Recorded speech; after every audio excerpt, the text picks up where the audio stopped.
buenas noches. En nombre de la Sociedad Colombiana de Pediatría y como directora ejecutiva, quiero darles una bienvenida a todos ustedes esta noche a nuestro webinar.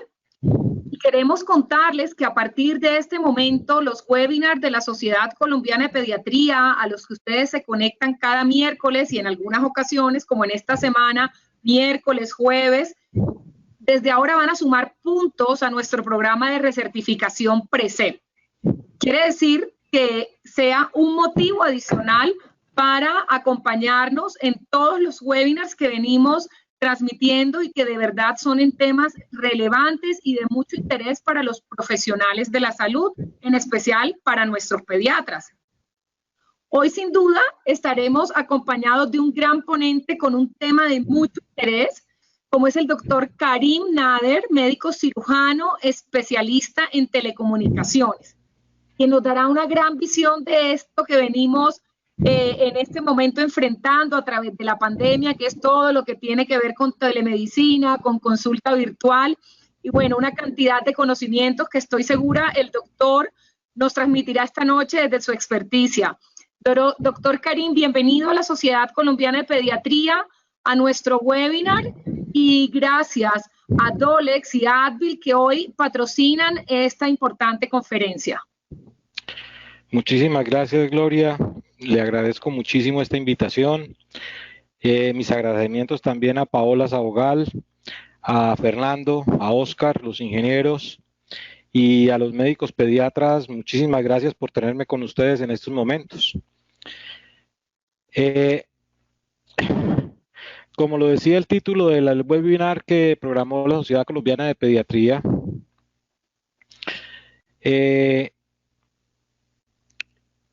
el texto de la conferencia es telemedicina versus consulta presencial. Es un dilema virtual. Y ahora van a ver por qué es un dilema virtual, sobre todo para los especialistas, que espero que entiendan que esta conferencia es para explicarles a ustedes qué es lo que es una teleconsulta, llamémoslo así, no es nuestra terminología como compañía, pero sí lo que es la teleconsulta como tal y los riesgos que implica como se está formulando en estos momentos. En primer lugar, nosotros tenemos dos premisas fundamentales y es que todo lo que nosotros manejamos con telemedicina es centrado en los pacientes. Y el CES de Ottawa en el año 99, el Consejo de Evaluación de Tecnologías de la Salud fue clarísimo en su premisa de decir que las causas de fracaso de numerosos proyectos de telemedicina se debieron a que se habían centrado más en la tecnología que en la necesidad de médicos y pacientes. Nosotros adoptamos estas dos premisas y para nosotros esto es fundamental en cualquier sistema de telemedicina hoy en día. Ahora, voy a empezar con una parte que es legislación de telemedicina en Colombia, que creo que es muy importante para que lo sepan ustedes y lo tengan muy presente. Me disculpan, son 4 diapositivas donde hay mucho texto. Yo por lo regular no manejo tanto texto, pero como estos son cosas literales y de resoluciones y de artículos, pues están así. En el artículo 4 de la resolución 1448 del 2006, de mayo del 2006, dice claramente, las instituciones remisoras y los centros de referencia adoptarán las medidas de seguridad necesarias durante la transferencia y almacenamiento de datos para evitar acceso no autorizado y la pérdida de información o deterioro de la información. A su vez, el artículo 13, en la Asociación Médica Mundial, en la 51 Asamblea General, dijo una cosa muy sencilla. Dijo, el profesional tratante que pide la opinión de otro colega es responsable del tratamiento y de otras decisiones y recomendaciones entregadas al paciente. Aquí hay una cosa muy particular y yo sé que mis colegas especialistas la van a entender. Sin embargo, y pongo aquí en interrogación, el teleexperto. La pregunta que cae de su peso es, pero venga, ¿por qué no ponen el especialista? Es que un especialista precisamente tiene la experticia, dependiendo de su especialidad, para poder responderle a un médico de atención primaria o a un médico general. Ahora, es responsable el especialista de la opinión que entrega y debe especificar las condiciones. ¿Qué significa esto?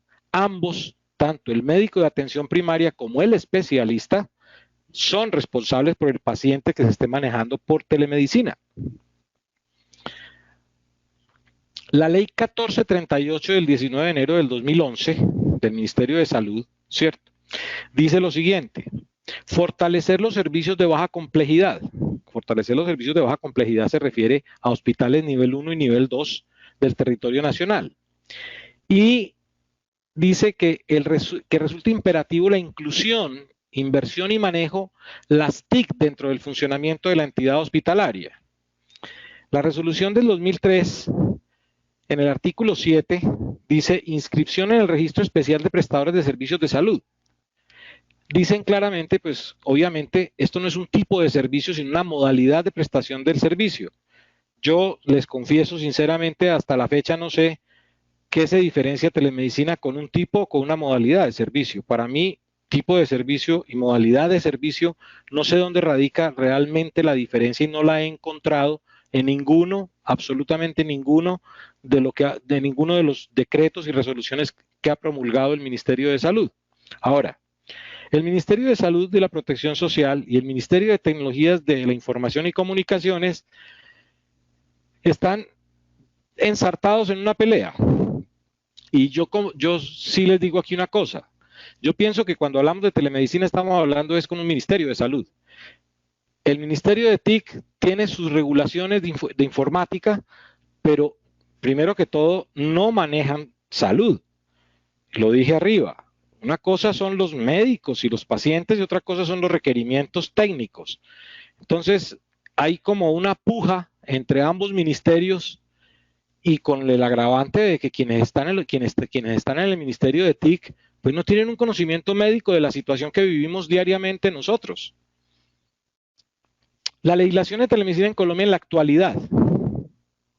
En abril 20 del 2020, con el código que ustedes ven aquí, la versión 1, gestación de prestación de servicios en salud, telesalud y telemedicina para la prestación de servicios de salud en la pandemia por COVID-19.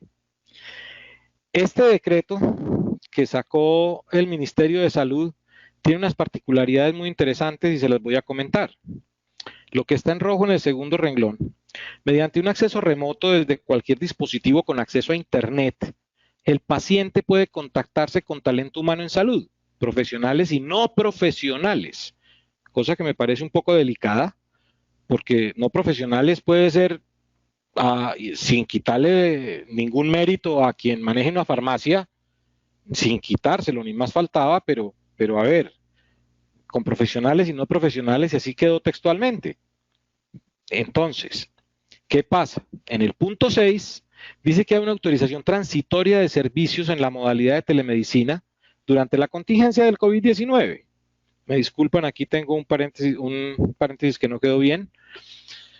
Para obtener la autorización transitoria para la prestación de servicios de salud en la modalidad de telemedicina por parte de la Secretaría de Salud Departamental o Distrital, el prestador de servicios de salud va a un punto que es el A: ingresar a la plataforma de REPS a la dirección electrónica con su código de usuario y clave de ingreso. Ahora, hay una cosa que es muy particular. La palabra transitoria, yo les recuerdo a ustedes, y me gusta poner este ejemplo, si ustedes recuerdan, el 4x1000 fue creado en el 98 y llevamos siendo transitorios 22 años. Ahí existe un peligro y es que termine volviéndose una autorización transitoria en el tiempo, que además va en contravía de la última resolución que sacó el Ministerio de Salud el 3 de octubre del 2019. ¿Sí? Va en contravía total. ¿En qué sentido? Perdón, me devuelvo. En que dicen que los registros están aquí para ingresar. Y en el artículo 21, las plataformas tecnológicas para telesalud se consideran plataformas tecnológicas, entre otras, los aplicativos web, aplicativos móviles, videollamadas, redes sociales, ténganlo muy presente, servicios de mensajería electrónica como correo electrónico, SMS y MMS, ¿sí? Las cuales pueden ser provistas por un operador tecnológico propio de los prestadores. Obviamente, ningún especialista tiene un operador propio de telecomunicaciones. Son por lo regular terceros y son firmas que todos utilizamos en las conexiones habituales de Internet, como así los celulares. y estarán bajo la responsabilidad de quien brinda el servicio. La palabra responsabilidad es una palabra demasiado grande. Estarán bajo la responsabilidad de quien brinda el servicio. En el artículo 22, responsabilidades en el uso de plataformas tecnológicas en telemedicina, aparece el 22.1. Debe cumplir con los lineamientos de seguridad, privacidad y protección de datos personales establecidos en la normatividad que regule la materia. Ahí ya tenemos un escollo para lo que estamos presentando, lo que se está presentando hoy, lo que saca el decreto anterior que vimos. Y en segundo lugar, ojo con esto, cuando las plataformas tecnológicas sean de terceros, será responsabilidad de los prestadores verificar las condiciones de seguridad, privacidad y confidencialidad de los datos que se recogen, transmitan o que se le hagan cualquier tipo de tratamiento. Aquí cabe una pregunta muy sencilla. Si ustedes llaman a cualquiera de las compañías que prestan hoy servicios de Internet y le dicen, oiga, venga, yo soy médico, necesito hacer una videoconferencia médica con un paciente, ¿sí? ¿Qué seguridad me pueden brindar ustedes? Pues lo primero que le van a decir es la seguridad habitual que tenemos de que no le hackeen el teléfono ni que le hackeen el computador, que eso es literalmente absurdo y lo van a ver más adelante, que eso es un sofisma de distracción más comercial que otra cosa, y menos hablando de medicina como tal, ¿sí? Nosotros, a esta observación de la 22.1 y la 22.4, le hicimos 27 observaciones al decreto, al borrador de decreto que sacó el ministerio en el 2019, a la resolución, perdón, la 2654. Le hicimos 27 observaciones al borrador a solicitud de uno de los hospitales universitarios de Bogotá. Y pues hay que decirlo, y hay que decirlo sin tapujos. Nos pasó lo que pasó en la película, lo que el viento se llevó. No nos pararon, nos pusieron cuidado para absolutamente nada, siendo que había sido solicitado por el mismo Ministerio de las Entidades de Salud y a las IPS. Creo que es mejor la película que el decreto, que la resolución como tal. En abril del 2020, ¿sí? En la versión 1, se cita el artículo 8 del decreto 538 del 12 de abril de 2020. En el parágrafo primero se dice, ojo con esto, cuando la atención en la modalidad de telemedicina se prescriban medicamentos por el profesional autorizado para ello, y esto es con referencia a lo que estamos viendo ahora con la emergencia, con el COVID-19, la prescripción se enviará escaneada y firmada por el médico tratante mediante la plataforma digital que sea, ¿sí? Utilizada por el prestador de servicios de salud. Aquí estamos hablando de médicos que están en sus casas hoy. Y la pregunta es, pero a ver, nosotros vamos a poner al médico a que tenga un escáner, la firma del médico tratante que se vaya a una casa de un paciente con la firma, con su código, con su fórmula. Hay que tener mucho cuidado con eso. Parágrafo segundo. Los pacientes podrán enviar, y esto es importante que lo sepan, la imagen del documento firmado en el que manifiesten el consentimiento informado. Yo les voy a decir lo siguiente. Cuando nosotros montamos los primeros sistemas de telemedicina aquí en Colombia en el año 2008, le preguntamos al ministerio, oiga, y cuando salió la resolución de habilitación del 2010, desde la 2004, la 2010, del 2004, del 2014, le dijimos, venga, ¿cuál es el consentimiento informado? Ah, no, no sabemos cuál es ni lo tenemos. A nosotros, literalmente se los digo, y me da pena decirlo, nos tocó literalmente inventarnos el consentimiento informado. Inventarlo porque sin el consentimiento informado no se puede atender a nadie. Y eso está vigente ahora. Esto es del decreto 538 del 12 de abril, que es el que está vigente. Ahora bien, a propósito del COVID-19, ¿qué existe? Una ansiedad marcada de los médicos, los pacientes e instituciones de salud. El bicho ha provocado un impacto económico desfavorable en el sector salud, sobre todo en el ejercicio de la medicina privada. Y en el caso de los pediatras, pues obviamente nadie es ajeno a eso de los especialistas. Las normas y protocolos de la OMS a nivel mundial son demasiado erráticos. Lo único que han producido en la población general es pánico. Y eso lo sabemos todos nosotros. Y lo vemos todos los días. con otorrinos que me dicen, a los pacientes les da miedo ir a los centros médicos, a que los vea el pediatra en este caso, o el otorrino, o el internista, o el cardiólogo. Ahora, hay un temor marcado, ya lo dije, de los pacientes de ingresar a los consultorios particulares e instituciones de salud. Hay deterioro en la calidad de la atención médica primaria y especializada, eso es una realidad. Existe un retraso marcado, muy marcado en la atención, diagnóstico y resolución a tiempo de otras patologías. El represamiento que hay en este momento de procedimientos diagnósticos diferentes al COVID y de procedimientos quirúrgicos, de quimioterapia, de radioterapia, es absurdo lo que hay. No quiero pensar qué va a pasar en julio o en agosto con las instituciones de salud y con los mismos médicos particulares que tienen pacientes con los cuales se sienten maniatados. La emergencia sanitaria en Colombia. Dos ejemplos puntuales que es bueno que los veamos, son dos ejemplos clínicos y son los siguientes. Paciente de sexo femenino de 12 años de edad en Manzanares, Caldas. El padre llamó al triaje de telemedicina del Hospital Infantil de Manizales manifestando dolor abdominal, el hijo del paciente. Le dijeron que eso era un cuadro parasitario. A la paciente le aumentó significativamente el dolor abdominal.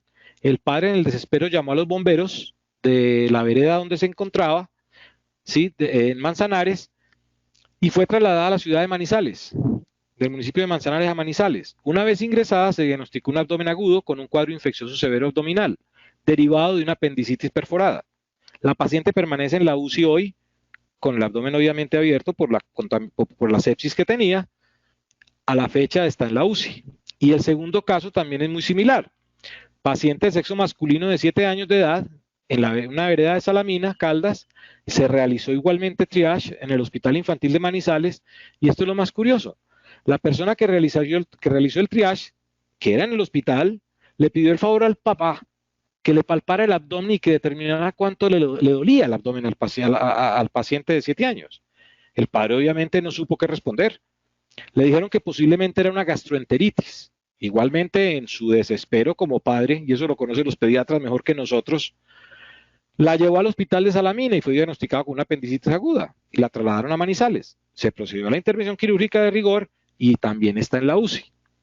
Esta situación, estos dos son dos casos en 2 meses se han presentado en promedio 11 casos similares en lo referente a diagnósticos.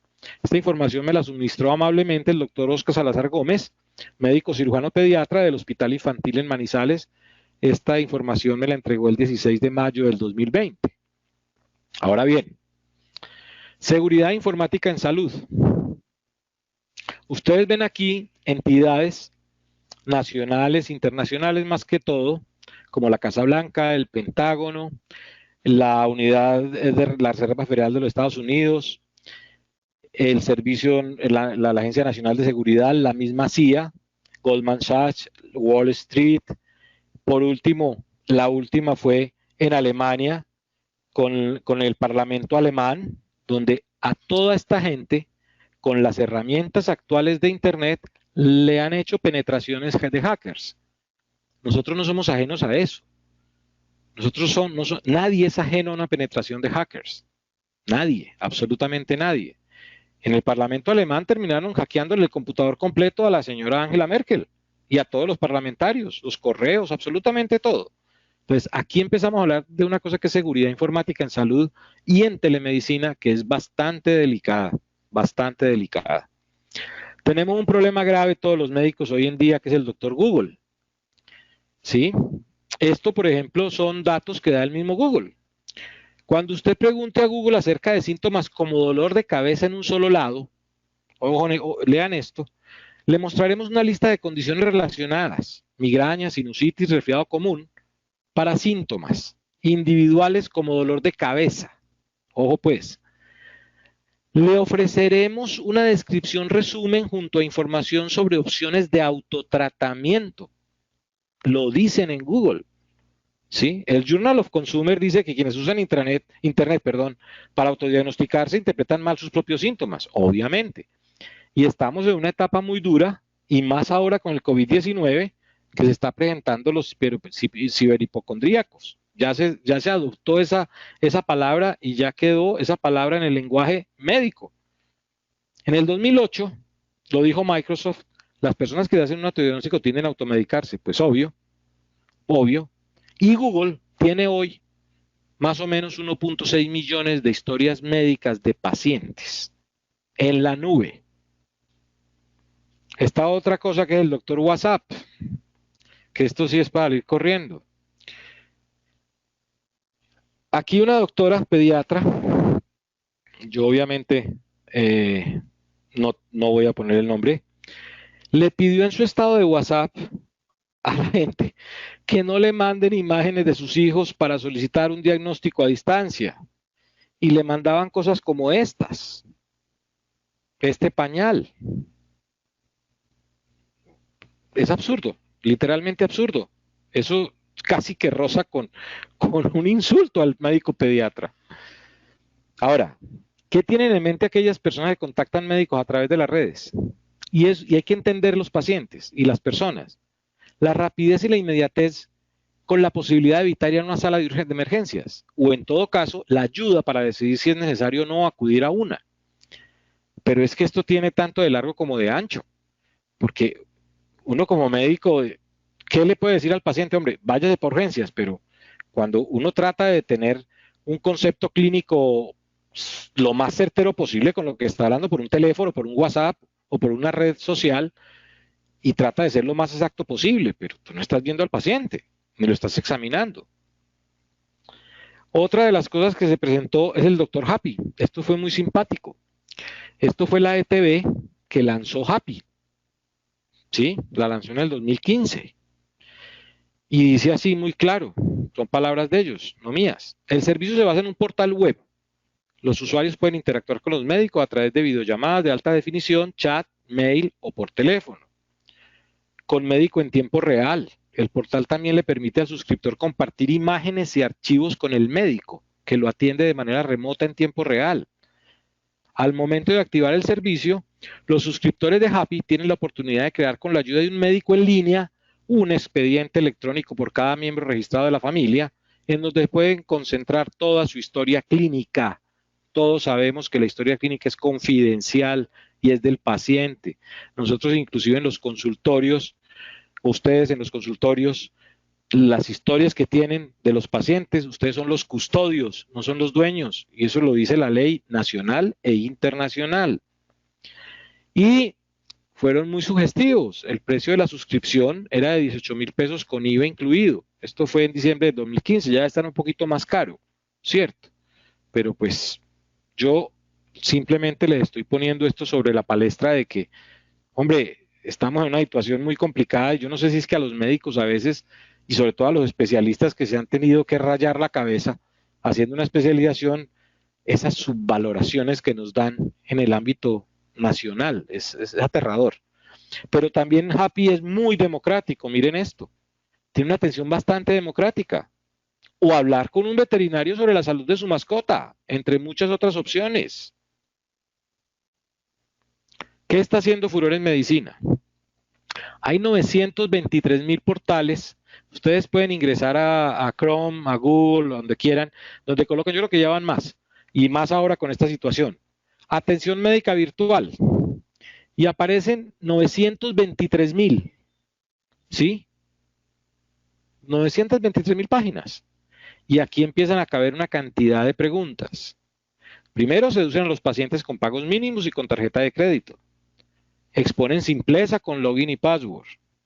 Garantizan confidencialidad, que es una premisa de los ingenieros de sistemas. ¿Cuál confidencialidad en una web? Por Dios, ¿cuál confidencialidad? Los mismos ingenieros de sistemas lo dicen y me lo dicen los ingenieros míos. Todo lo que está en la web, todo lo que está en la nube es hackeable. Hackeable. Eso es sine qua non. Problemas reales. El paciente no sabe con quién está hablando teniendo una videoconferencia. Si es médico, quien está hablando con el paciente, tiene credenciales del supuesto médico, son reales, ¿dónde se pueden verificar? La supuesta historia clínica, ¿dónde queda almacenada? ¿Dónde queda la evidencia de una historia clínica en la nube? Los problemas y los contratiempos que ha tenido la nube con hospitales en Estados Unidos, con hospitales en Inglaterra, los que tuvimos aquí en el ataque, en el ciberataque del 2018, que atacaron hospitales fueron mayúsculos, terminaron trabajando con papel mientras que resolvían los problemas. Volvieron al papel con las historias clínicas. Ejemplo de una patología específica, cefalea. Como decía el doctor Google arriba, que el dolor de cabeza. A ver, cuando a ustedes los llama un papá o una mamá y habla con ustedes y dice, mire, la niña tiene un dolor de cabeza impresionante y está con fiebre. Hombre, eso puede pasar por una meningitis, como por una virosis, una gripa común y corriente, ¿sí? Por un cuadro infeccioso pulmonar, o puede terminar siendo un cuadro más severo de cualquier otra patología, ¿sí? O puede ser una masa expansiva cerebral. Uno puede hacer un diagnóstico de cefalea por teléfono ni por una videoconferencia sin ver al paciente. Yo le pregunto al auditorio, a este auditorio le pregunto una cosa: ¿quién es capaz de hacer un diagnóstico sin examinar al paciente? Lo único que les puedo decir es lo siguiente: al que me diga que es capaz, me encargo personalmente de conseguirle el tiquete y de conseguirle el premio Nobel de Medicina. Los médicos atendemos pacientes, no exámenes, y eso lo saben ustedes mejor que yo como especialistas, en una de las especialidades más complejas que nosotros vemos en telemedicina, ¿cuál es la pediatría? Es una de las especialidades más complejas que vemos, muy compleja. Ahora, ¿qué está haciendo furor en telemedicina también? Los teléfonos celulares. ¿Cómo ser usados? Esto me pasó a mí personalmente y se los quiero contar. Yo le dije que no era recomendable a la persona que me mandó lo que me mandó que utilizara el teléfono celular. Era un médico internista y me mandó un fondo de ojo de una institución hospitalaria porque tenía el equipo para poder hacer la foto del fondo de ojo. Un equipo de una marca reconocida que permite hacer eso. Yo le dije, hombre, eso no se puede hacer en un teléfono celular. La resolución de la pantalla que te venden a ti, sea iPhone, sea Android, sea Samsung, sea el que sea, te hablan de megapíxeles, pero perdón, el fondo de ojo hay que verlo en un monitor diferente, porque es que un fondo de ojo es bastante delicado, sea en adultos, sea en niños, ¿sí? Entonces no es recomendable manejar esto. Ahora, las tablets y los computadores en los hospitales, en las instituciones de salud, deben funcionar bajo VPN. ¿Qué es VPN? Es Virtual Private Network en el uso intrahospitalario. ¿Qué significa Virtual Private Network? Que tú puedes ingresar a un sistema de telemedicina, pero no estás dentro de la misma red de Internet. Estás en una red completamente privada, donde tú no puedes navegar ni por la web, ni entrar a consultar el correo, ni entrar a consultar bibliografía o monografías de patologías o de medicamentos de Internet, ni bajar los PDFs. No. Así se debe hacer a nivel intrahospitalario. Ahora, nosotros, y pues así lo manejamos con identificación biométrica o con identificación de iris, cuando va a ingresar la persona en los hospitales a la red de telemedicina, contra hospitales nivel 1, nivel 2. Las historias clínicas hay que protegerlas. Esto es parte de la protección que se le debe dar a las historias clínicas. Ahora bien, ¿qué otra cosa está haciendo furor con los teléfonos celulares? La dermatología, la radiología y la cardiología, sobre todo la lectura de electros. Hombre, esto es absurdo, esto no se puede hacer en un teléfono celular. Uno no puede realizar, tomarle en un negatoscopio la foto a una placa de tórax y mandársela por el celular, por WhatsApp o por donde se quiera mandar al especialista para que el especialista dé un dictamen. Eso todos lo saben, ustedes que manejan radiología, RM o manejan TAC, saben que los radiólogos tienen sus pantallas y tienen sus equipos para poder ver con buena resolución estas cosas. Ahora, la realidad hoy a nivel mundial, ¿cuál es? Esto fue promulgado desde el 2012 y el 2013 por SANS y NORS, que es una de las empresas más fuertes en lo que es seguridad informática de la salud. 50.000 eventos maliciosos. Consideran alarmantes estos problemas, ¿sí? Hay millones de instituciones, como lo dije anteriormente, que se han visto seriamente afectados. La mayoría de los ataques fueron dirigidos contra hospitales y centrales de pago y archivos personales de pacientes, pero ojo con esto, un 3% se dirigió el ataque a equipos biomédicos de anestesia, monitores de signos vitales, herramientas de análisis de laboratorio, dentro de los hospitales. Yo no me quiero imaginar en una unidad de cuidado intensivo si a mí me hackean los monitores médicos, los monitores de control o las bombas de infusión en una unidad de cuidado intensivo. ¿Qué es lo que nosotros recomendamos? Y lo seguimos recomendando. Redes informáticas de salud bajo VPN. Identificación con ingreso biométrico o huella o identificador de iris o biometría. Priorizar jerarquías de acceso al personal médico. Blindaje de los computadores donde se gestiona información médica. Aquí me detengo. Yo no le puedo decir a un médico que trabaja en su consultorio, en su consulta privada, mire maestro, usted tiene que tener un computador para usted poder navegar por internet y otro computador para manejar sus historias clínicas de sus pacientes. Son muy pocos los que pueden hacer eso. Aparte de que tienes que tener todas las seguridades médicas, todas las seguridades informáticas, que te terminan costando un dinero importante. Y tienen que guardar la información médica en data centers con especificaciones certificadas Tier 4. ¿Qué es Tier 4? Es la máxima especificación de seguridad de un data center. En Colombia, por ejemplo, en este momento, nuestra empresa aliada, que es Claro, solamente es esa la que tiene un Tier 4 en Colombia. De resto, los otros son Tier 3, Tier 2. No te dan esa seguridad que tú necesitas desde el punto de vista historia clínica, ni manejo de la información médica, o placas, o resonancias. QMed lo dijo muy claro, nosotros es otra empresa muy fuerte a nivel de seguridad informática en salud, y le recomendó a la FDA de los Estados Unidos que debían incluir dentro de los estándares de aprobación de equipos médicos una cláusula que evalúe la seguridad cibernética de dichos equipos. Esto fue una sugerencia que le hizo esta empresa, que es muy respetable y muy seria en los Estados Unidos, a la FDA. Ahora, hablábamos ahora del consentimiento informado. ¿Sí? Firma digital o autógrafa de médicos especialistas. Firma autógrafa del paciente o el acudiente en el consentimiento informado para poder ser atendido por telemedicina. Y en la parte legal ustedes atrás vieron que el paciente tiene que autorizar. Al paciente inclusive primero hay que, lo dice la ley, lo dice la resolución, perdón, de habilitación de 2010 de 2014. Dice, hay que explicarle al paciente qué se va a hacer con el sistema de telemedicina y quién lo va a ver para que él elija si sí o si no. O sea, hay que explicarle antes al paciente de que firme inclusive el consentimiento informado.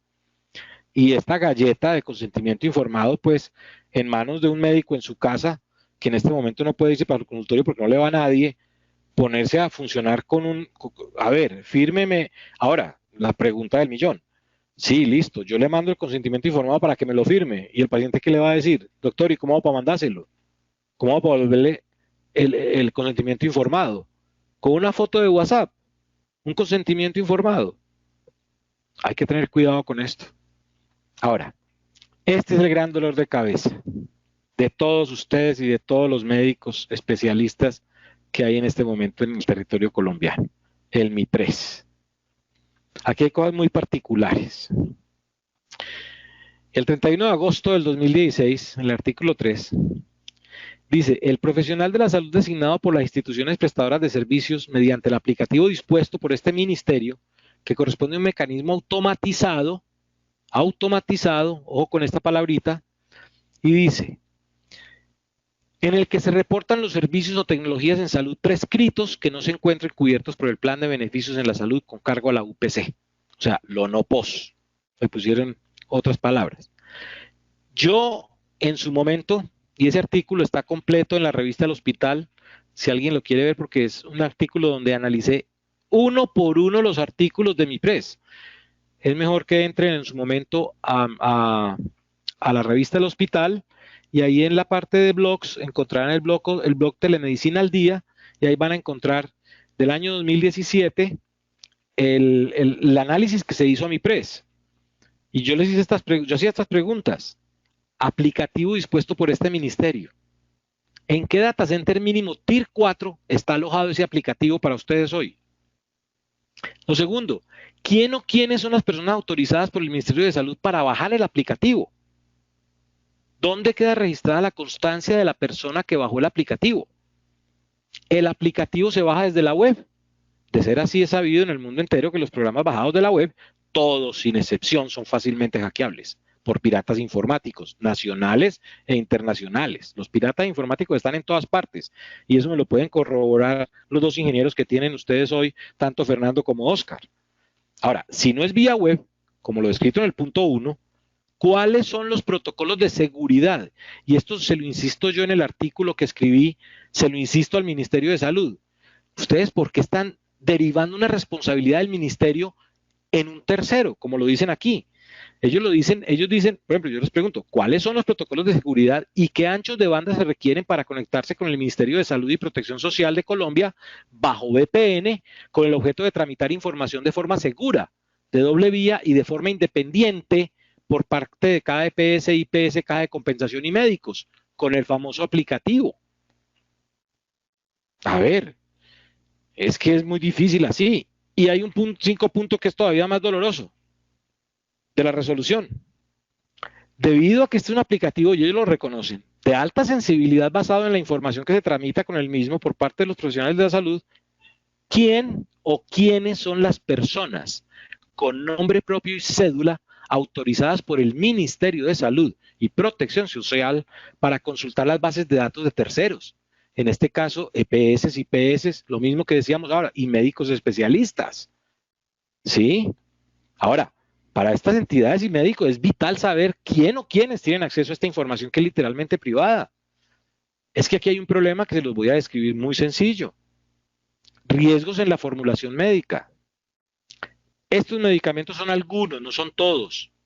Son algunos de los medicamentos que tienen metanfetaminas y que se formulan periódicamente. Algunos se venden, algunos son de venta libre, otros son con fórmula médica. ¿Sí? Y esto tiene una situación que las pongo como ejemplo en España, que es la siguiente. Todos estos que hay aquí, estos algunos que hay, pueden dar positivo en un test de drogas, en un retén policial. Y esto es la fuente de la Asociación Española de Automovilistas del 2019, de julio del 2019. ¿A qué nos lleva eso? ¿En qué deriva ese punto 5? En que nuestros médicos especialistas están caminando en el filo de la navaja. ¿Y por qué están caminando en el filo de la navaja? Por esta situación. La voy a leer, ustedes la están leyendo.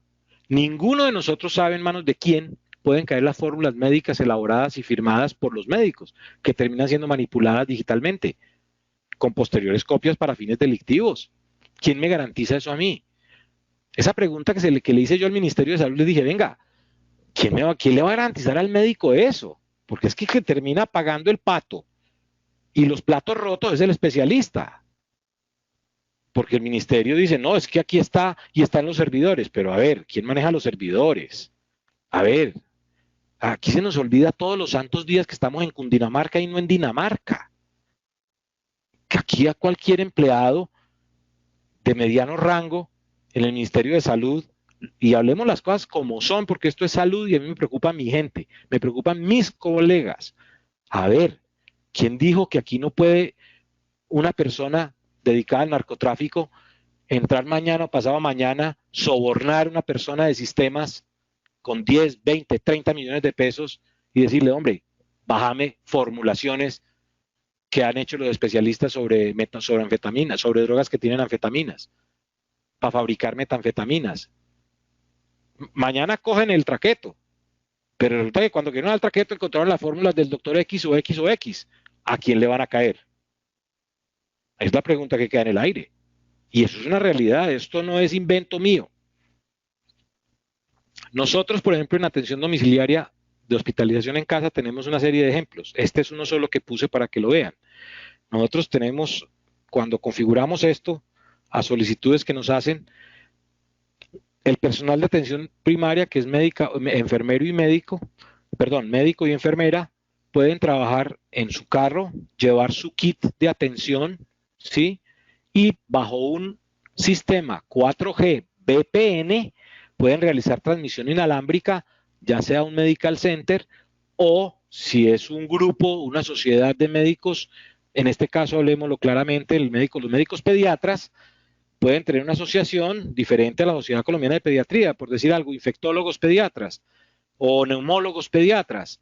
Pueden tener sus médicos de atención primaria y tener su enlace con sus hardware y su software, ¿sí? Para poder trabajar en tiempo real en las casas de los pacientes, ya sea en este caso pediatría o cualquier tipo de paciente.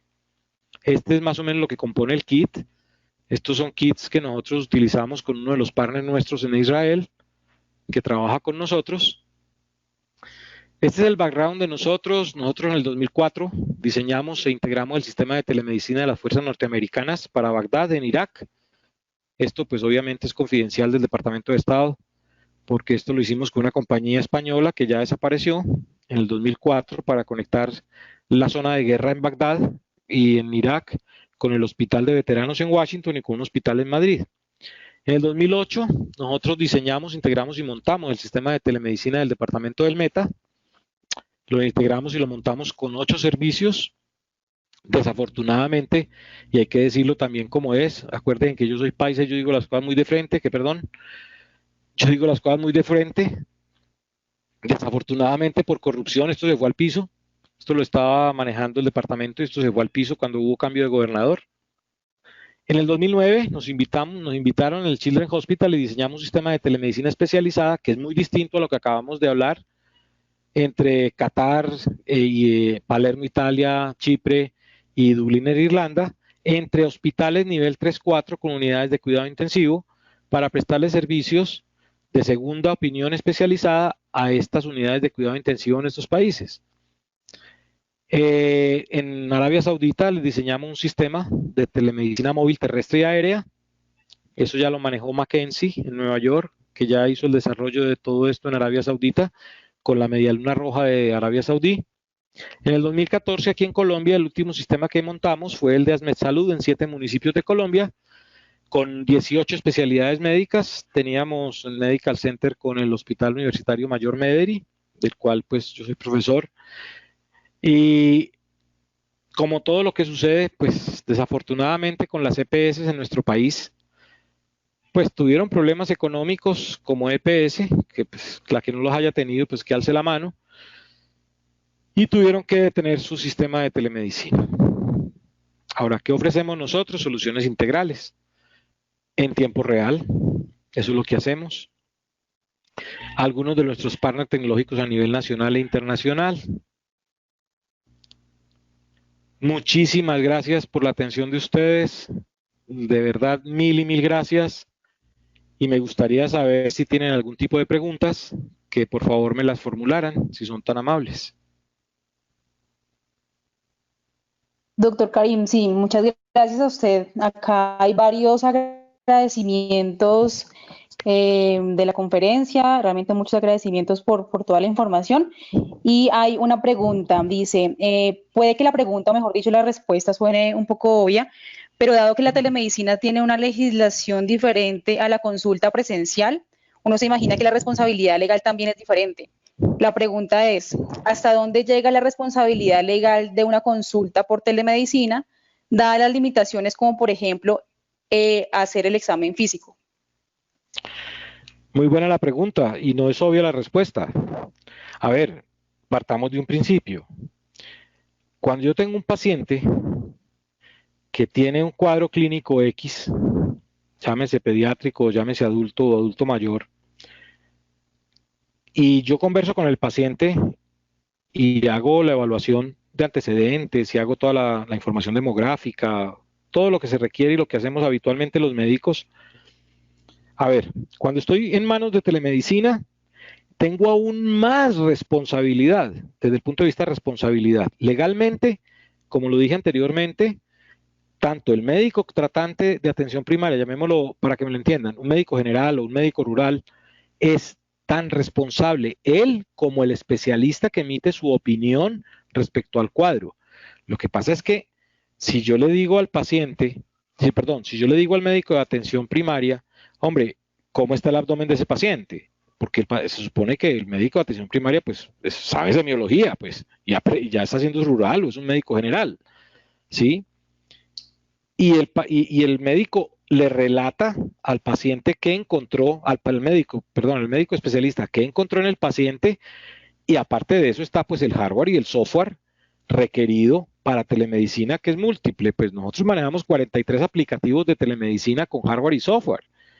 Entonces están todas las herramientas, están los electrocardiógrafos, están los dermatoscopios, los teledermatoscopios, bueno, infinidad, monitores de signos vitales, están mil cosas que inclusive el médico, por lo menos nosotros, eso lo hicimos en el año a raíz de cuando instalamos el Meta, y eso quiero aclararlo, vimos una falencia que teníamos y dijimos, necesitamos desarrollar un software de videoconferencia médica exclusivamente para trabajar bajo VPN.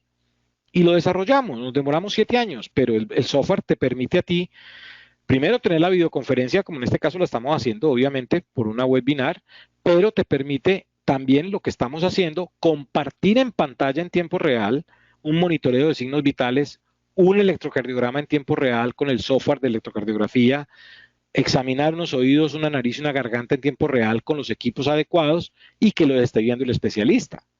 ¿Sí? Además que hay una cosa que es una particularidad y nos ha pasado por experiencia. Cuando hacemos eso, lo hemos hecho con el software nuestro y con el hardware y el software que montamos, por ejemplo, en el caso de ASMED Salud, siempre, siempre, siempre el especialista le dice al médico general, quiero hablar con el paciente. Porque no es lo mismo que pregunta un médico general a lo que puede preguntar un especialista para poder llegar a una exactitud diagnóstica. Entonces, no, la respuesta no es tan obvia y la pregunta no es para una respuesta obvia. Es una pregunta muy buena y la responsabilidad legal es de ambos médicos. Sigue siendo de ambos médicos. Y por eso es que nosotros decimos, tiene que estar toda la información almacenada en un Tier 4, en un data center. Mañana o pasado mañana, que aquí ya la gente aprendió a demandar, demandan al médico o demandan al médico de atención primaria o al médico especialista o a los dos, porque acuérdense que hay abogados muy sagaces para hacer eso, y terminas en el Tribunal de Ética Médica. Primero, cuando es que no termina en un juzgado directamente, si se murió el paciente o el paciente estaba complicado. ¿Y qué dice el juez?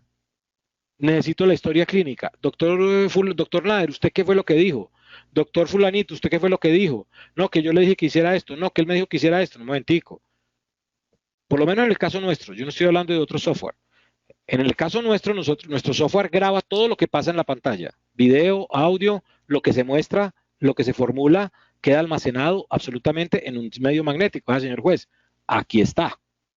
Aquí está lo que se le hizo al paciente. Ya el juez pues determinará, pues claro que como ahora los jueces son los que manejan la medicina, no los médicos, ni el Tribunal de Ética Médica. Aquí salen con unas cosas muy locas. El juez ya determinará, pero tiene la evidencia clínica. Ahí está protegido el médico de atención primaria, está protegido el especialista, está protegido la institución y está protegido el mismo paciente, porque el médico sabe que todo lo que hable o haga está quedando grabado. Por eso les decía yo en esos portales que hay ahora en Internet, ¿dónde quedan las evidencias? Si mañana o pasado mañana el paciente que manejaron con una videoconferencia se fritó, a ver, ¿y a quién le voy a reclamar? ¿Al portal? ¿A la página web? ¿Quién fue el médico? ¿Quién fue el que lo atendió y dónde quedó la evidencia? Esa es la parte más delicada. Doctor, muchas gracias. Tenemos otra pregunta. Uno de los riesgos de la telemedicina es enviar por medios magnéticos o virtuales fórmulas, documentos firmados por riesgo de falsificación. Pero si entregamos una orden o fórmula o documento similar en consulta presencial, ¿qué diferencia hace? ¿Corresponde al mismo riesgo de falsificación? Mire, yo te entiendo perfectamente lo que me está preguntando el colega. A ver, en telemedicina ya le describí los riesgos que se tienen. Ahora, presencialmente, obviamente lo que está diciendo el colega es cierto al 100%. Existe el peligro. Existe el peligro. ¿Sí? Nadie puede decir en este momento que no está exento de eso. Mire, el problema que tenemos en este momento los médicos a nivel mundial, y cuando si el colega se toma de pronto el tiempito y recurre a ver lo que dice MIPRES en el artículo, se va a dar cuenta porque hay bibliografía. ¿Qué pasa en Estados Unidos hoy? Y esto es muy particular y se los voy a comentar a ustedes. Yo creo que muchos de ustedes lo deben saber. En pueblos pequeños en los Estados Unidos, no en condados grandes, no Miami, no Nueva York, nada de eso. En pueblos pequeños, donde hay 3, 4, 6 médicos atendiendo. Ahí, en esos pueblitos, es donde más anfetaminas se están fabricando en los Estados Unidos de Norteamérica. ¿Y qué hacen con los médicos? Los sobornan. Los narcotraficantes los sobornan. Doctor, necesito 10 fórmulas de oxicodona. Doctor, necesito 10 fórmulas de esto otro, de esto otro. Van a Walgreens o van a Publix o van a cualquiera de las empresas, pues, de las farmacias de cadena con las fórmulas. ¿Sí? Así de sencillo. Y no van con las 10 fórmulas. Reclaman una, después reclaman otra y recogen y hacen anfetaminas y venden metanfetaminas. Eso no es ajeno y afortunadamente a la fecha eso no se ha dado en Colombia. Pero ustedes saben que los tentáculos de esta gente son impresionantes y el médico sufre ahí, puede sufrir ahí un problema, puede sufrir un problema. Porque uno no va a poder preguntarle antecedentes personales al paciente de si estuvo en la cárcel, no estuvo en la cárcel, si el tipo es un narcotraficante, uno no va a decir, venga, ¿y usted cómo así que es narcotraficante? No, pues uno no va a hacer eso, no está atendiendo un paciente. O sea, ahí vulneran obviamente la buena voluntad del médico y la buena fe. Pero de eso no se escapa nadie. Yo estoy hablando de telemedicina, pero en la otra parte que pregunta el colega, tiene toda la razón, puede suceder. No está exento, no está exento. Muchas gracias, doctor. Acá hay otra pregunta. Doctor, después de la consulta, posteriormente, ¿cómo es el manejo o el control del paciente? Por ejemplo, para clínicos e imágenes Ya, diagnósticas solicitadas. ya. Muy buena la pregunta. A ver, nosotros por lo regular, cuando el paciente lo hemos atendido y se atiende, por ejemplo, hagamos la emulación un poco. Obviamente ustedes ya vieron que hacer esto por telemedicina en casa es un problema serio. Además que, perdón, un paréntesis antes de contestarle al colega, si usted dice, bueno, yo me voy a cubrir en salud, yo voy a poner una red, voy a poner una conexión VPN para internet mío.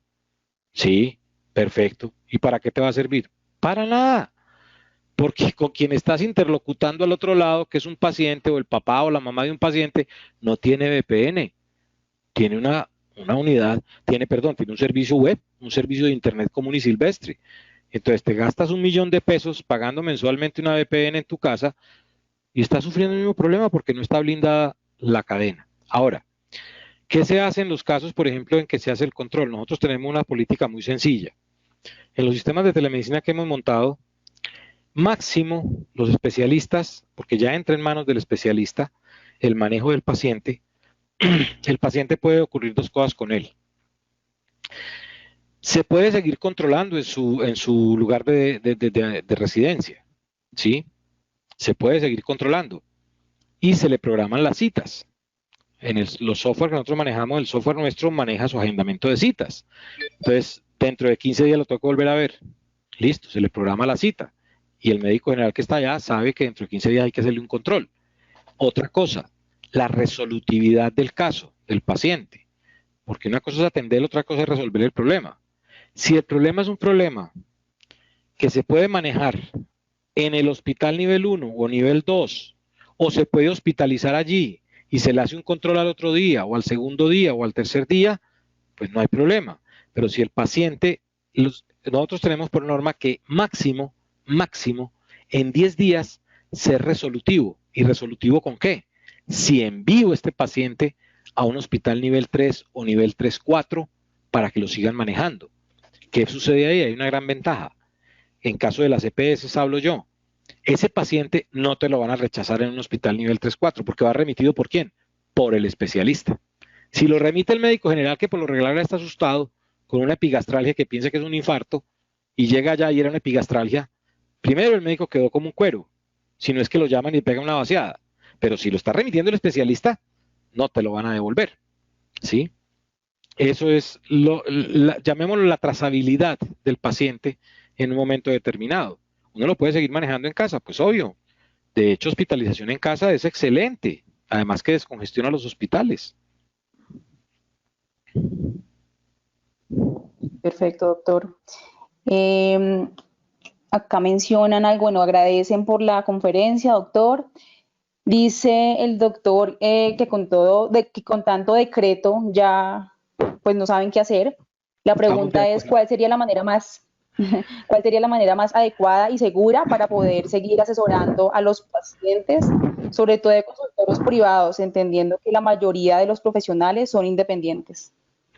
Como lo dije al principio, yo aquí les traje fue una exposición de lo que sucede y de lo que se puede, a lo que se puede atener uno como profesional de la medicina cuando hace esto que se está haciendo. Y tiene toda la razón el colega. Decreto detrás de decreto, resolución A, resolución B, resolución, bueno, póngale el nombre que quiera. La verdad, yo lo único que le puedo decir a los colegas de pediatría de la Sociedad Colombiana de Pediatría es, ustedes ya vieron el panorama. Yo sé que es muy difícil y así lo está viviendo muchísimo especialista. No crean que ustedes son los primeros con los que me siento a hablar de este tema. Y es difícil porque es que también está el sustento de por medio. Es que la parte de sustento, a ver, nosotros no somos ninguno de los médicos de este país, somos entidades de beneficencia. ¿Qué les digo yo? Yo expongo lo que puede suceder y espero que no suceda, pero también tengo la responsabilidad y más faltaba yo decirles, tienen que hacer esto así. Hay una cosa que llama el libre albedrío y ya cada quien en su fuero interno profesional, en su juramento hipocrático, en su forma de hacer las cosas, pensará y analizará si se arriesga o no se arriesga, porque igual es un riesgo. Ustedes ya lo vieron. Ustedes vieron que hay un riesgo, pero eso es una cosa que tiene cada profesional como libre albedrío. Yo no puedo entrar, y más faltaba yo entrar a decir, mire, tienen que hacer esto, esto y esto. Y los decretos, acuérdense de una cosa, colegas, el papel puede con todo. Es más, se contradicen. Si ustedes hacen un análisis de lo que presenté, o si vuelven a ver esto, después se van a dar cuenta que ellos mismos se están contradiciendo. Los mismos decretos y resoluciones se contradicen. Y me preocupa, y vuelvo y repito, me preocupa y me seguirá preocupando por mucho tiempo en Colombia esas cosas transitorias. Es que la palabrita transitoria en Colombia es permanente, ese es el sinónimo de transitorio en Colombia. Entonces los médicos van a entender y van a decir, esto está autorizado por ley. Sí, está autorizado por ley. El decreto dice que sí lo puedo hacer, pero es que el problema no es el decreto. Nosotros no atendemos decretos, nosotros atendemos pacientes. Si mañana por A, B o C razón, desafortunadamente o afortunadamente, la medicina es la única ciencia que no es exacta, y cometo alguna iatrogenia, porque todos la hemos cometido y la podemos cometer, ¿sí? Y termino demandado, ¿a quién voy voy al que hizo el decreto y decirle, hombre, con su decreto me demandaron a mí? El tipo lo va a mirar y le dice, vaya, pague su abogado y meta en su problema y salga de su problema usted solo.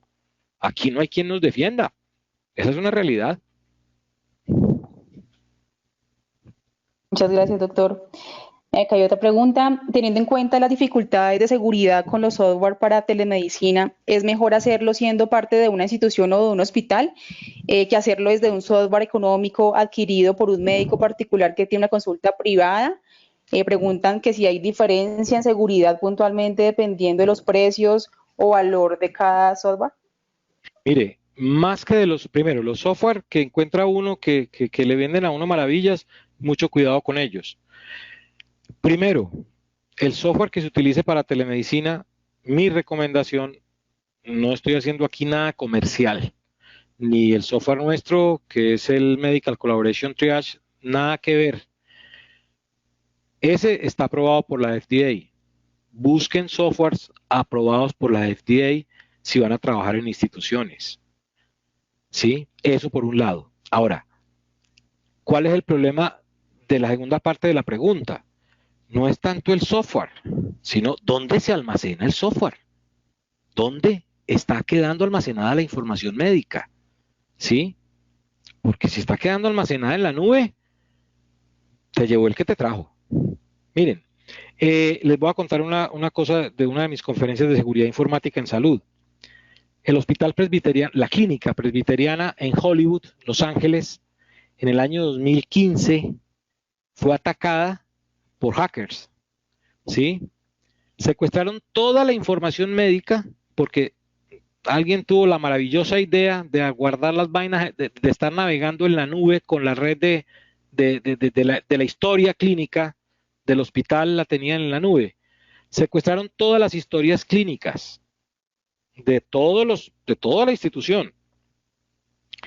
Pidieron en su momento 500,000 Bitcoin de rescate, que era y sigue siendo un dineral. Un dineral. Bueno, participó el FBI, entró la NSA, mejor dicho, además que, a ver, tengan en contexto, Hollywood, hospital privado en Hollywood. A ver, ¿quiénes van allá? ¿Quiénes van allá? ¿Ah? Allá va Harrison Ford, allá va gente, actores, bueno, ya entienden a qué me refiero. ¿Qué les tocó hacer? Pagar para que les devolvieran las historias, con un problema. Nadie te garantiza después de un Bitcoin en Hong Kong, que te cancelaron en Hong Kong con un Bitcoin, nadie te garantiza que esos hackers no quedaron con la información. ¿Y qué información delicada había de un actor? ¿Qué va a saber uno? Pues les tocó pagar, porque no hubo forma ni poder humano de detectar los hackers. Saltaba de servidor en servidor toda la información. Entonces, el problema, más que el software, un software acreditado, un software con aprobación FDA, no tiene problema. El problema no es el software, es dónde lo gestiono. Cliente-servidor, ¿contra quién estoy gestionando? ¿Y en qué servidor de seguridad tengo yo? Porque eso de almacenar en la nube, como uno hace, pues como hacen algunas personas que tienen, por ejemplo, la gente que maneja Apple, tiene unos descuentos muy grandes para tener almacenamiento en la nube. Pues magnífico, pero no son cosas de salud. Entonces ahí vienen problemas serios. Gracias, doctor. Acá hay otra pregunta. Bueno, muchos agradecimientos y excelente conferencia, doctor. Manifiestan muchos médicos. Mencionan la responsabilidad de los resultados en salud también es de los cuidadores y de las familias. Si una mamá ve a un niño muy enfermo, es claro que la telemedicina no es el canal. La pregunta es cómo identificar los alcances de la telemedicina y evitar darle un sobreuso por intereses económicos. Tiene muy buenísima la pregunta, además. A ver, la telemedicina no es para todo. La telemedicina no es para todo, ni es la panacea, ni la inventaron ayer. La telemedicina está inventada desde el año 1998, ¿sí? La telemedicina tiene cosas muy, muy exactas para poder ser manejadas, tanto en telemedicina básica como en telemedicina especializada, ¿sí? Si ustedes entran a la ATA, a la American Telemedicine Association o a la Asociación Internacional de Telemedicina, se van a dar cuenta de que todo no es por telemedicina. Todo no es por telemedicina. Las cosas son puntuales en sus patologías y en sus especialidades. Ejemplo, para que me entienda la persona que hizo la pregunta. Neurología clínica. Neurología clínica. ¿Qué lo consideramos nosotros? Telemedicina especializada. ¿Entre quiénes? Entre pares neurólogos clínicos. ¿Por qué? Y entre hospitales que sean nivel 3-4 y que tengan un electroencefalograma para hacer teleelectroencefalografía entre un especialista y otro especialista para tomar una decisión médica. Patología, la misma cosa. Oftalmología, la misma cosa. Cuidado intensivo, la misma cosa. Telemedicina especializada entre pares de la especialidad. Entre pares de la especialidad. ¿Qué se puede hacer desde el punto de vista pediatría y subespecialidades pediátricas, por ejemplo? Nefrología, estoy poniendo ejemplos, no me acuerdo mencionarlas todas. Nefrología, neumología, ¿sí? Diabetes mellitus de nivel 1, también se puede manejar en telemedicina básica, pero hay unas que son y otras que no son. Por ejemplo, una cosa que pues me van a decir que yo estoy loco. Pues sí, yo estoy un poquito loco, pero me van a decir que yo estoy loco con lo que les voy a decir. Por ejemplo, nosotros nos han preguntado que si nosotros manejamos telepsiquiatría. No, nosotros no manejamos telepsiquiatría. Telemedicina con psiquiatría es un riesgo. Y es un riesgo, ustedes me lo entenderán, es un riesgo porque si tienes un paciente psiquiátrico con complicaciones de alucinaciones, y lo vas a sentar con un médico ya sea especialista o sea general, hacer una segunda opinión especializada, o lo vas a manejar con un médico de atención primaria. Perdónenme lo que les voy a decir, pero si una persona que está con las alucinaciones, ustedes pueden imaginarse qué va a sentir el tipo sabiendo que le están hablando de una pantalla a él y haciéndole una psicoterapia o un interrogatorio psiquiátrico. Acaba con el establecimiento, como digo yo. El tipo se excita y acaba con el establecimiento y dice, no, estos son extraterrestres. O sea, nosotros psiquiatría, con mucho cuidado, nosotros personalmente no nos atrevemos a hacerlo. Hay gente que lo ha hecho, les funciona, pero pues no sabe uno hasta qué efectividad se va a tener, porque finalmente esto que necesita, que es telemedicina, es buscar efectividad en atención. Es una herramienta, ojo, una herramienta del médico. No es la panacea, no es la panacea. Y yo les voy a decir algo que es, pues, está fuera de contexto en este momento.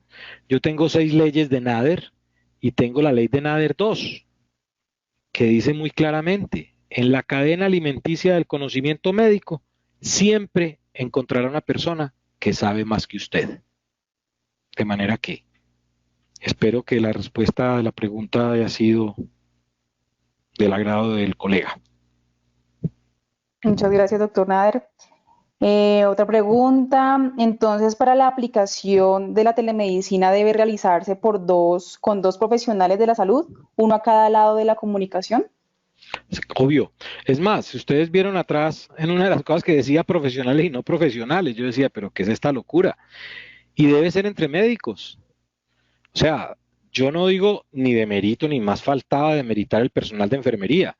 Yo defiendo a muerte el personal de enfermería en telemedicina. Lo defiendo a muerte. ¿Y por qué? Por una razón muy sencilla. No conozco el primer médico. Y me disculpará si algún médico de los colegas que está al aire con nosotros se ofende, pero yo no conozco el primer médico que tome bien un electro. No lo conozco. O que ponga un monitoreo fetal bien puesto para un control materno-fetal. Las enfermeras son vitales, pero uno no puede pretender que los controles de un paciente los haga enfermería. No puede ser. Si uno fue el médico tratante, uno tiene que darle seguimiento. O otro médico tratante. Tiene que ser entre médicos de atención primaria y especializada o especialista contra especialista. Gracias, doctor. Acá dicen, bueno, buenas noches, excelente conferencia, muchas gracias por la conferencia, muchos agradecimientos, doctor, y saludos. Quisiera saber si tenemos algún encabezado de cómo comenzar una historia clínica, siendo muy claros sobre qué se trata la teleorientación. Miren, a raíz de eso, lástima, y qué pena con ustedes, tienen toda la razón la persona que preguntó que no me vaya a matar. Se me pasó poner una vaina que sacó el ministerio la semana antepasada, tal vez de teleorientación, que aparecía que se debía hacer en el caso de COVID-19, básicamente, qué se debía hacer y una serie de pasos que yo, le soy franca a la persona que preguntó, que no sé si haya visto ese mismo archivo, yo creo que lo vio y por eso está preguntando. Cuando yo me senté a analizar eso, me puse a revisar paso por paso y yo dije, oiga, me demoro más en todo el proceso para llegar a decir erróneamente si el paciente tiene un cuadro de COVID-19 en primera etapa de 4 días o lo tiene avanzado, me demoro más leyendo todo el proceso que había que hacer. Es risible. Lástima, no lo puedo compartir en este momento en la pantalla, pero es risible, es risible. Al final, lo más particular de la teleorientación, que esa palabra teleorientación me suena muy genérica, y así lo llama también la resolución, al final aparece que en la casa del paciente hay que tomarle la oximetría, hay que tomarle la temperatura, hay que tomarle la frecuencia respiratoria, hay que tomarle la frecuencia cardíaca. ¿Quién? A ver, hombre, yo soy muy franco, yo con médicos, yo digo las cosas como son de frente. A mí todavía a veces me da trabajo tomar una temperatura. Ahora, ¿cómo así que medir frecuencia cardíaca, medir frecuencia respiratoria en una persona para ver si tiene un COVID-19 o no? Y hasta el final, a mano izquierda, lástima no lo tengo, pero si ustedes bajan esa vaina se van a dar cuenta. Entonces, esa teleorientación, yo no sé, por eso vuelvo y repito y me disculpan que repita tanto. Yo no sé a nosotros los médicos qué nos consideran en este país. a ver, yo no sé, la verdad, que sí, que nos aplauden en los balcones, que nos aplauden en todas partes, pero a ver, cuando nosotros mantenemos la adrenalina al tope y todos ustedes la mantienen al tope, ¿sí? A ver, entonces, hombre, yo creo que el gobierno, y se los digo sinceramente, piensa con el deseo, no con la realidad. Esa es la percepción que yo tengo hoy en día de de estos problemas que estamos viviendo actualmente y que están viviendo ustedes. Piensa con el deseo, no con la realidad de las cosas. Si ustedes mañana se meten en un problema jurídico, nadie les va a salir a defender. Eso sí tengan la plena seguridad. Eso de teleorientación a mí me parece algo demasiado ambiguo, la verdad. Bueno, doctor, bueno, acá mencionan, muchas gracias por la conferencia, demasiado interesante. Pudieron ver la verdadera realidad de la telemedicina, dicen algunos. Y acá hay una pregunta, ¿el programa de telemedicina que usted maneja se podría decir que es bimodal, es decir, presencial más virtual? Pero le revuelvo, qué pena, le devuelvo la pregunta al interlocutor. ¿Qué significa para él bimodal? Hay una cosa que nosotros manejamos que es sincronía, y nosotros no manejamos telemedicina sincrónica. ¿Que se puede manejar telemedicina sincrónica? Sí. Tal vez a eso se está refiriendo el colega. Telemedicina sincrónica para nosotros es en tiempo real todo. Asincrónico no manejamos sino una sola cosa, radiología. Todo lo que se refiera a imágenes diagnósticas, que lo manejamos asincrónico. Pues razón, pues obvia. Si tengo un estudio de un paciente o tengo una placa y tengo el radiólogo que las tiene que leer y dar su dictamen, pues obviamente en las noches, por ejemplo, nosotros tenemos esa costumbre cuando montamos sistemas, automáticamente se programa que todas las placas que han digitalizado en los pueblos o en los sitios donde hay digitalizador de rayos X, se bajen en la noche y lleguen al computador del radiólogo. Eso es asincronía. Pero nosotros no manejamos, solamente manejamos eso como asincrónico. El resto todo es sincrónico en tiempo real. No sé si el colega se refiere a eso y si estoy equivocado, qué pena, si me puede aclarar un poco.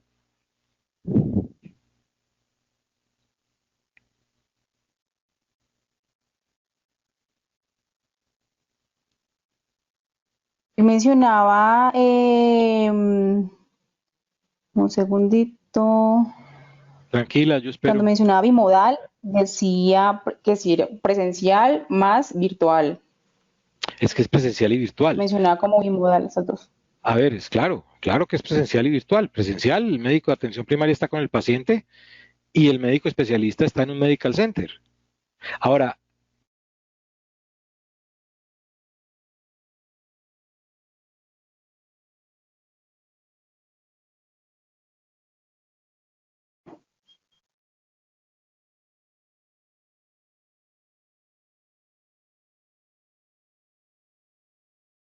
que yo tenía ahí, le dije, mire, usted tiene un médico de atención primaria, y voy a poner el ejemplo, en un pueblo, y tiene un medical center con un especialista.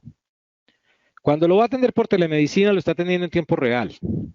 Lo está viendo el especialista y lo está viendo el médico general. Le está preguntando el médico general y está preguntando el especialista. Y está en tiempo real. Y está hablando el paciente con dos médicos al mismo tiempo. Eso es deshumanización, le dije yo.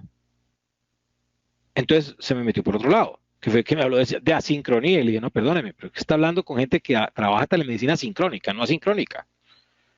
Asincronía en telemedicina me parece un absurdo. Además que ha llegado al punto, y eso también se lo quiero comentar al colega para que quede ilustrado, hombre, mandan los electrocardiogramas por fax. A ver, por Dios, si hay algo difícil de leer es un electrocardiograma por un cardiólogo, así sea el mejor cardiólogo del mundo. ¿Ustedes saben cuánta contaminación y ruido eléctrico hay en un fax? Toda la que ustedes quieran. Si usted manda un fax con un electrocardiograma, tenga la plena seguridad que le va a encontrar un infarto que no existe por los problemas eléctricos que existen en la red, que altera el trazo que usted está mandando. Así lo haya tomado y haya quedado perfecto. Entonces, hay que tener muchísimo cuidado. Perfecto, doctor. Otra pregunta. Desde el punto de vista legal, una consulta de primera vez ¿Es recomendable hacerla presencial o por teleconsulta? Depende del sistema que estés utilizando. Por ejemplo, nosotros manejamos mucho paciente en telemedicina hospitalaria, intrahospitalaria, pues entre hospitales nivel 1, nivel 2 con nivel 3, 4, donde son pacientes de primera vez. Es más, tuvimos muchísimos pacientes que en la vida los había visto un especialista y esos pacientes eran matados con el especialista.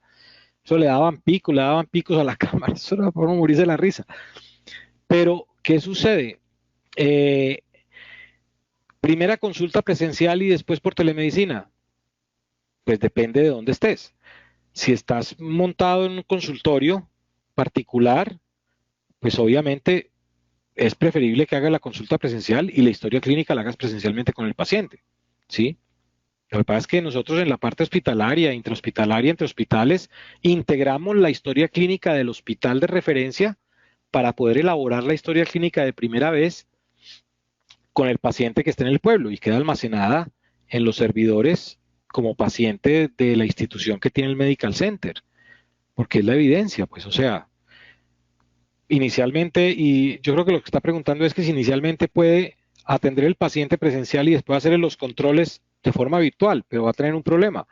Si lo está haciendo desde la casa, tendría que tener acceso en su computador al servidor donde esté almacenada la información del hospital, que si él lo vio primero en el hospital y después lo quiere ir controlando, pero va a tener un problema. El hospital le va a decir, no señor, yo no le puedo dar un código a usted por internet en su hospital, no se lo va a dar ningún hospital serio que guarde, que custodie bien una historia.